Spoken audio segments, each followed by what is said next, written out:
So you're trying to up your streaming game and you don't know which camera to choose between the Cannon M50 and the Cannon M50 Mark II? I'm here to help and get into more details on a mix of tech.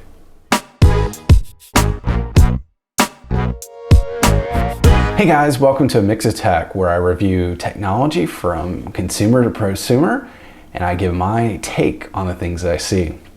So today we've got some entry-level or beginner-level cameras. We've got the Cannon M50 and the Cannon M50 Mark II. So both of these are great cameras, great for vlogging, great for any of your streaming needs. For those that have been waiting for the Cannon M50, we were hoping for a little bit more, but there was some decent updates to it. We have the same camera body, same sensor, pretty much the same specs. The only difference in the M50, which is kind of critical for those that are like myself, is a clean hdmi. And so you might be asking yourself, is that worth the 50 or 100 extra dollars? For some, it might be.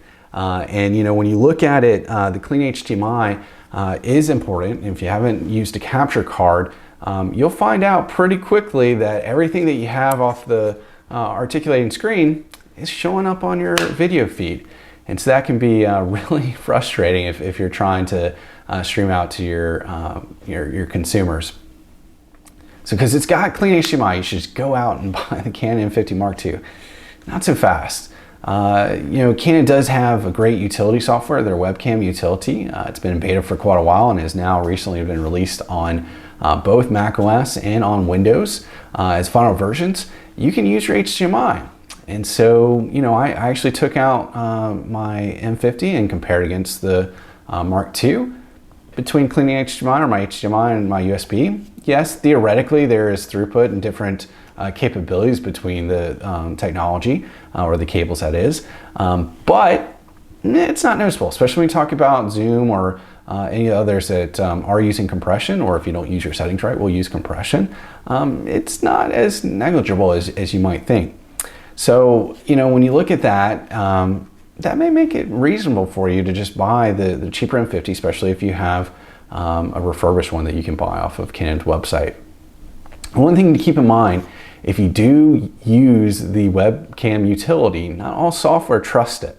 And I can say without a doubt, one of the software that I use is WebEx, and it doesn't like to use it off of its native app. I actually have to go in and use the browser version, which has worked, but there are differences between the software.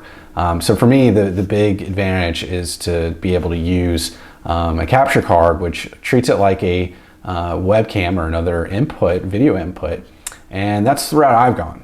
Now, that's not to say that's the route that you should choose, but it's something to think about when you do look at the webcam utility. Look, if you're trying to save anywhere from $50 to $100, that helps when you're looking at upgrading the lens. And if you're looking at just this camera for a simple webcam, the kit lens is good. You don't need to really upgrade the kit lens, but for $100, that helps go in towards 30mm Sigma lens or something of that nature. So with all that being said, should you purchase the Cannon M50 Mark II? It all depends. If you're looking to upgrade, it may not be worth the cost to do the upgrade. For me, clean HDMI is really important. It makes my life easier when I can use a capture card and when I can use my A10 Mini.